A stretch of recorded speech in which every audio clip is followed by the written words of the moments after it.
Perkenalkan, saya Robia Wulandari, NIM 21010116130109. Kali ini saya akan menjelaskan tentang studi kasus Value Engineering Robert Street Improvements City of West St. Paul.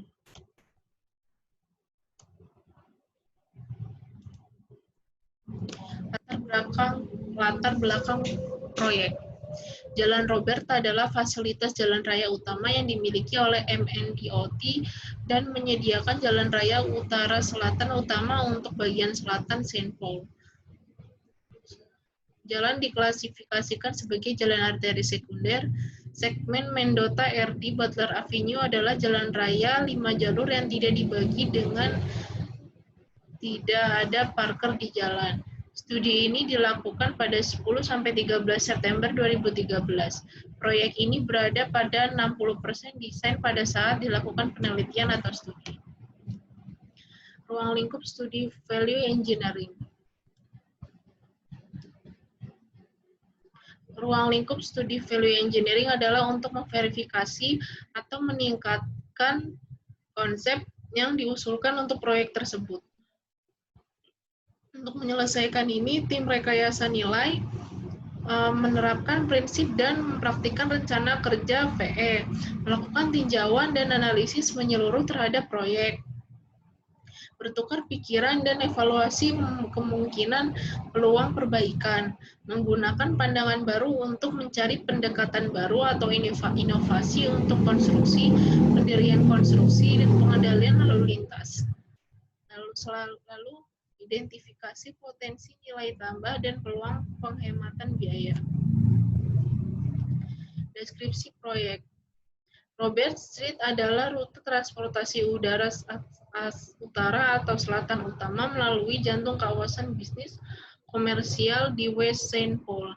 Ini adalah rute sekitar 2,4 mil, diklasifikasikan sebagai jalan arteri sekunder dan berada di bawah yurisdiksi Departemen Transportasi Minnesota. Tujuan dari proyek ini adalah untuk merekonstruksi Robert Street untuk meningkatkan keselamatan dan mobilitas serta menyediakan akomodasi untuk memenuhi standar America with Disabilities Act. Proyek ini akan mengkonversi jalur belok kiri 2 arah menjadi median, menambahkan jalur perjalanan ke arah Butler Street dengan menghilangkan tempat parkir, menambahkan jalur berbelok, dan memperbaiki trotoar. 4 kategori tujuan proyek. Yang pertama ada infrastruktur, pelapisan kembali permukaan aspal, penggantian bagian beton trotoar yang rusak, perbaikan fasilitas umum sesuai kebutuhan. Lalu keselamatan, yang terdiri dari menambahkan median, melakukan pelebaran radius, peningkatan rambu, tambahan jalur belok khusus ke Jalan Robert pada persimpangan jalan. Lalu keindahan, mengganti lampu jalan yang ada dengan sistem penerangan yang lebih efisien dan estetis, menambahkan elemen hijau di sepanjang Robert Street melalui penggunaan pepohonan boulevard dan elemen landscape di dalam koridor. Lalu transit, memastikan desain dapat mengakomodasi kemungkinan jalur mobil, jalan raya, atau angkutan cepat dalam jalur perjalanan luar. Perkiraan biaya proyek. Tim VA diberikan perkiraan biaya desain. Tim VA menggunakan harga penawaran unit dalam perkiraan biaya dan peroleh jumlah dari rencana 60%. Ada kategori jalan raya, yaitu 4,09 juta dolar,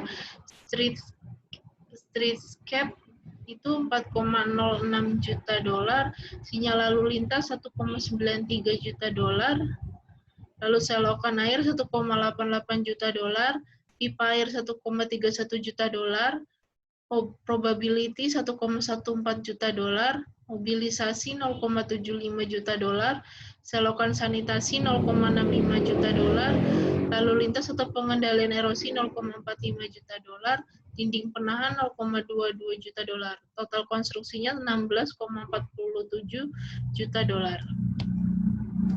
Analisis proyek. Cost model atau model biaya diadakan untuk mengidentifikasi unsur-unsur utama konstruksi dan persen dari total biaya proyek untuk masing-masing item dan mengidentifikasikan item berbiaya tinggi.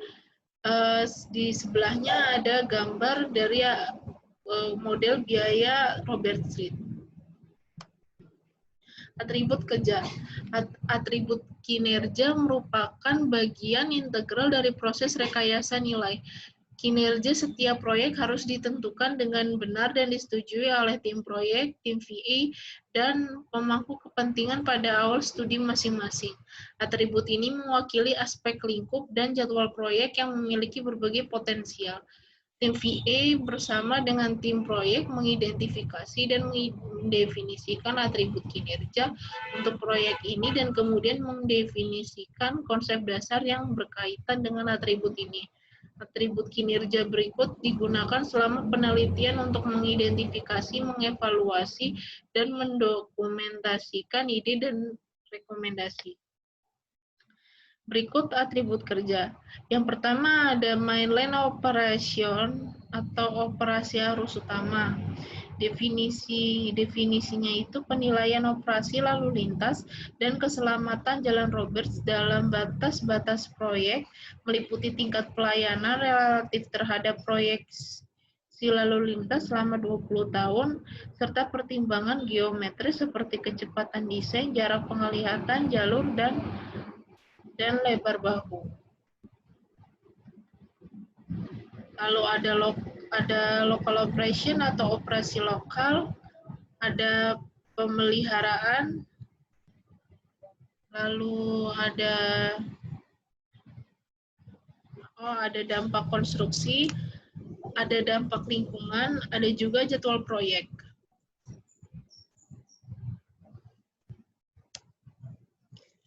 Selanjutnya matriks atribut kerja.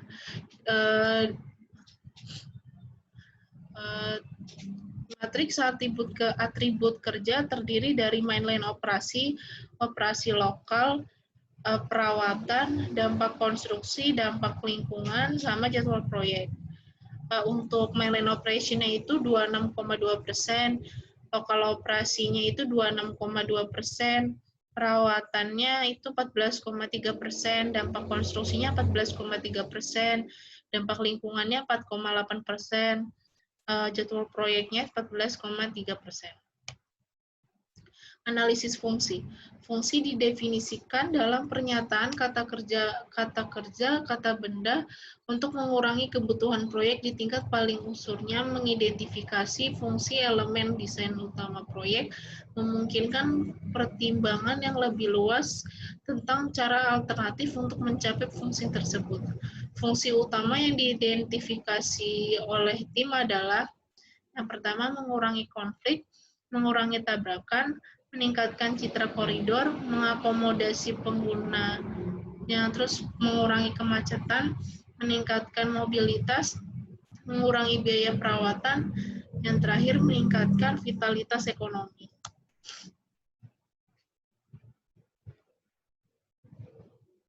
Berikut tabel analisis fungsi.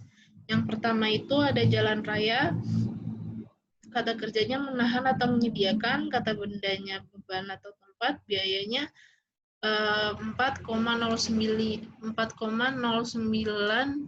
juta dolar, presentasi dari proyeknya itu 24,9%. Lalu ada streetscape, itu biayanya 4,06 juta dolar, persen dari proyeknya itu 24,6%. Lalu ada sinyal lalu lintas, biayanya 1,93 juta dolar, presentasi proyeknya itu 11,7%. Lalu ada selokan air, itu ada 1,88 juta dolar, persen proyeknya itu 11,4%. Lalu ada pipa air, itu biayanya 1,31 juta dolar, persen dari proyeknya itu 7,9%.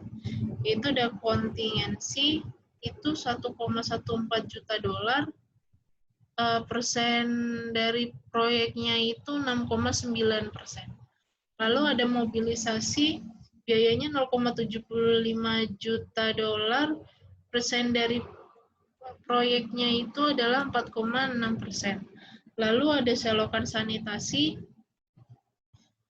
itu biayanya mencapai 0,65 juta dolar, persen dari proyeknya 3,9%. Lalu ada pengendali erosi, biayanya 0,45 juta dolar, persen dari proyeknya 2,7%. Lalu ada dinding penahan tanah, biayanya 0,22 juta dolar, terus persen dari proyeknya 1,3%. Selanjutnya diagram fase. Berikut adalah gambar dari diagram fase.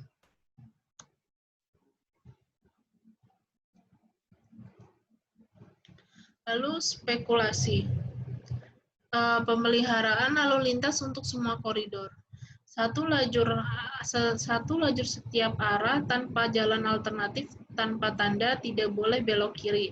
Sama seperti baseline, tetapi memindahkan lalu lintas ke tengah dan membangun bagian luar terlebih dahulu. Lalu penutupan penuh satu blok pada suatu waktu. Penutupan penuh seluruh seksi. Lalu yang terakhir, memindahkan lalu lintas 2 jalur setiap arah, keluar dan bangun badan jalan raya terlebih dahulu. Lalu pemeliharaan lalu lintas untuk pusat bisnis. Yang pertama itu mempertahankan 2 lajur dalam satu arah tanpa belokan kiri dan memberikan portal untuk akses pusat bisnis. Lalu menghubungi individu penyandang disabilitas untuk mengidentifikasikan kebutuhan mereka. Lalu meminta kontraktor melakukan rapat di Senin pagi dengan para pebisnis.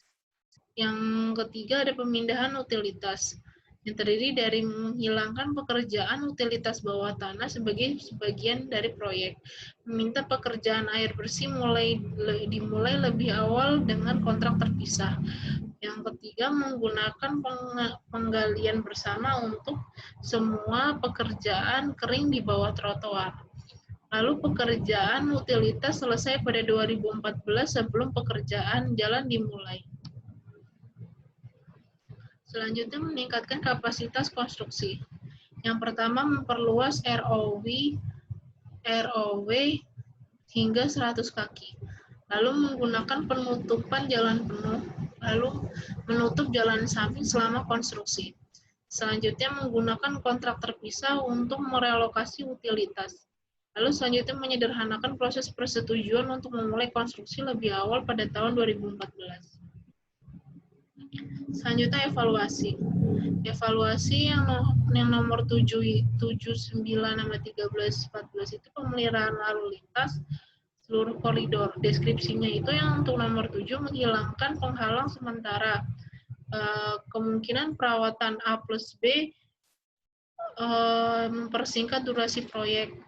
Terus yang nomor 13 itu gunakan ATC untuk pekerjaan kontrol lalu lintas, memberikan rencana pembatasan kepada kontraktor sebelum penawaran.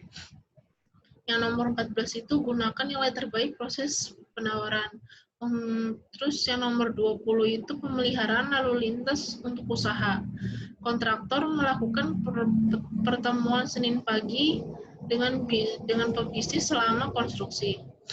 Yang nomor 22, pekerjaan air utama mulai awal kontrak terpisah sebelum kontrak.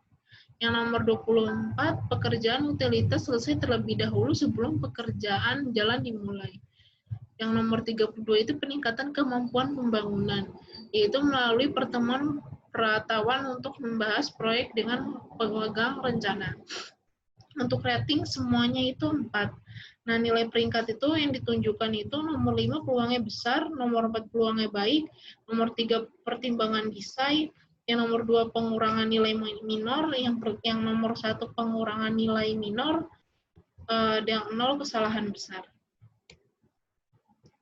Terus rekomendasi.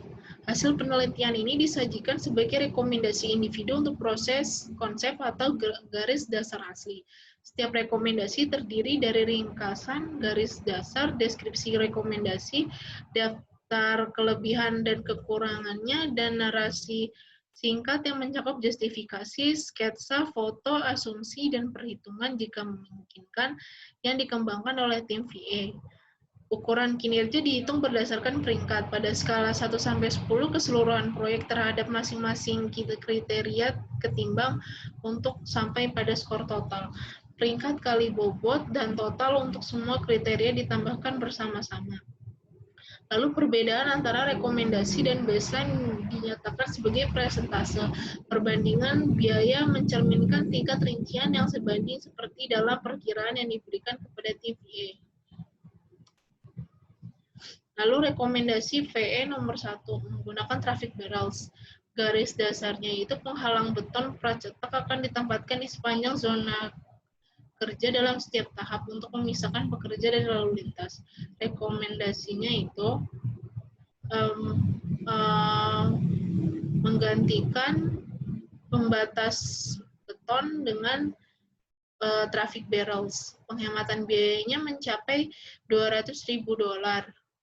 Dengan pelepasan penghalang, penggerakan lalu lintas umum dan kontraktor ditingkatkan dengan memungkinkan batasan zona kerja sesuai agar jauh lebih mudah untuk mengakomodasi pergerakan individu dalam melakukan ini, akses ke bisnis lokal dipertahankan pada tingkat yang lebih tinggi. Selain penghematan biaya untuk penggunaan traffic barrels sebagai pengganti penghalang beton, juga akan ada penghematan dalam durasi kontrak karena barrels dapat dengan cepat diatur dan diatur ulang tanpa perlu peralatan khusus. Net change in performance-nya itu mencapai 9%. Nah, berikut ini gambar dari traffic barrels yang sebelah kanan. Yang sebelah kiri itu pembatas beton. Lalu rekomendasi FVA nomor 2, pertemuan mingguan kontraktor atau bisnis. Garis dasarnya, kota atau bagian negara menyediakan penghubung bisnis agar bisnis mendapatkan informasi tentang jadwal dan kemajuan konstruksi. Rekomendasi ini adalah agar kontraktor menunjuk seseorang, kemungkinan besar mandor atau pengawas yang akan memberikan pembaruan mingguan kepada pemilik bisnis tentang pekerjaan yang diharapkan untuk minggu itu. Penghematan biayanya $0. Tim VM merekomendasikan agar kontraktor melakukan pertemuan bisnis setiap Senin pagi untuk menyampaikan jadwal minggu itu, di mana kegiatan konstruksi akan dilakukan. Ini dapat terjadi di salah satu bisnis dalam area kerja minggu itu. Net change in performance-nya itu mencapai 3%. Lalu rekomendasi VA nomor 3A atau relokasi utilitas pertama. Garis dasarnya pembangunan perbaikan saluran utama air dan sanitasi akan dibagi selama musim konstruksi 2014, 2015, dan 2016.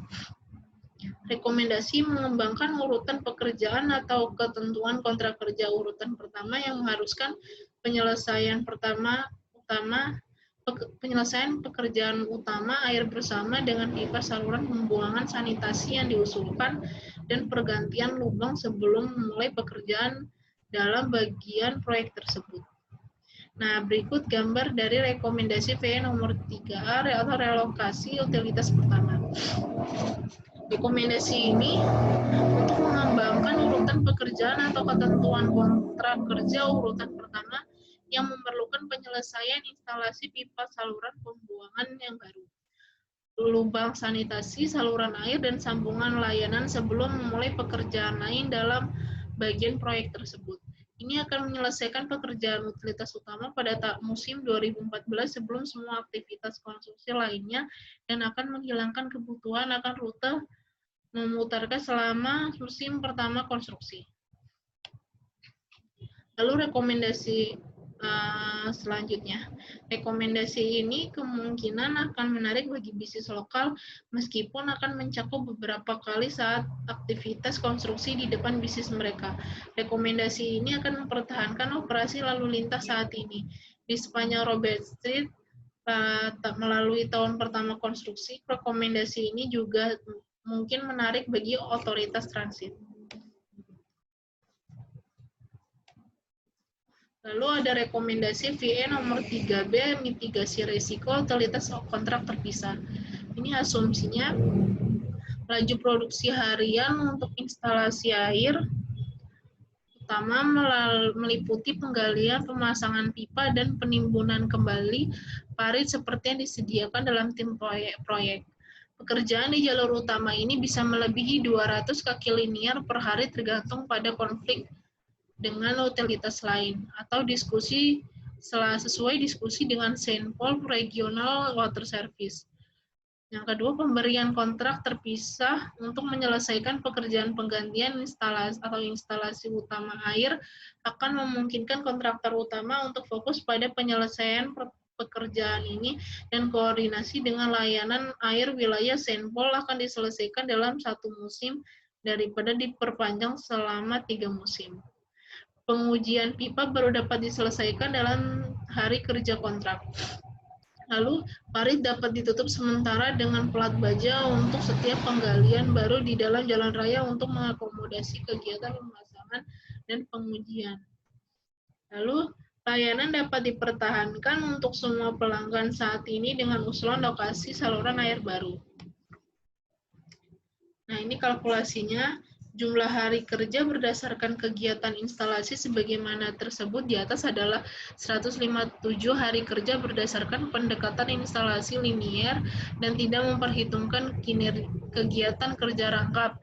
Total hari kerja yang dibutuhkan untuk menyelesaikan pekerjaan ini akan sedikit berbeda karena beberapa pekerjaan instalasi servis dan instalasi hidran dapat dilakukan bersamaan dengan pemasangan pipa air. Lalu total hari kerja potensial untuk instalasi utama air, itu mobilisasinya 5 hari, saluran air utama, hidran, dan service connection-nya 155 hari, lalu pembersihan dan restorasi jalannya 10 hari, total hari kerjanya 170 hari. Untuk total durasi konstruksi dalam bulannya itu diasumsikan semua hari kecuali hari Minggu dihitung sebagai hari kerja. Jadi 170 hari itu dibagi 26 hari, jadinya 6,5 bulan. Kalau asumsi semua hari setiap bulan dihitung sebagai hari kerja, berarti 170 hari dibagi 30 hari. Jadinya 5,7 bulan. Akan ada kegiatan pekerjaan kecil lainnya yang termasuk dalam pekerjaan ini untuk memperbaiki trotoar dan jalan masuk di mana pemasangan dampak utama baru ini, tetapi pekerjaan ini dapat diselesaikan dalam jangka waktu dan akan sementara sampai proyek perbaikan jalan Robert selesai pada tahun berikutnya. Net change in performance-nya 9%. Lalu rekomendasi kontrak inovatifnya, yang pertama baseline dasar proyek akan diiklankan dengan metode penawaran bangunan berbasis desain. Rekomendasinya itu untuk menerima nilai terbaik untuk proyek, gabungkan metode kontrak inovatif dalam pengiriman proyek desain tawaran bangun untuk mengurangi durasi keseluruhan proyek. Hasil diskusinya nilai terbaik. Nilai terbaik adalah proses pengadaan di mana harga dan faktor utama lainnya dapat dipertimbangkan dalam proses evaluasi dan pemilihan untuk meminimalkan dampak dan meningkatkan kinerja dan nilai konstruksi jangka waktu panjang. Kriteria evaluasi harus mencakup harga dan mencakup waktu pementasan dan kualifikasi. Keuntungannya itu mendorong inovasi kontraktor yang dapat menghemat waktu dan biaya. Yang kedua, potensi untuk kontraktor dengan kualifikasi terbaik akan dievaluasi lebih tinggi. Kontranya itu, mungkin sudah terlambat dalam proses untuk metode kontrak ini. Yang kedua, keterlibatan dengan Office of Innovative Contracting dan FHWA biasanya dimulai pada penyelesaian rencana 30%. Net change in performance itu mencapai 11%. Sekian presentasi dari saya. Wassalamualaikum warahmatullahi wabarakatuh.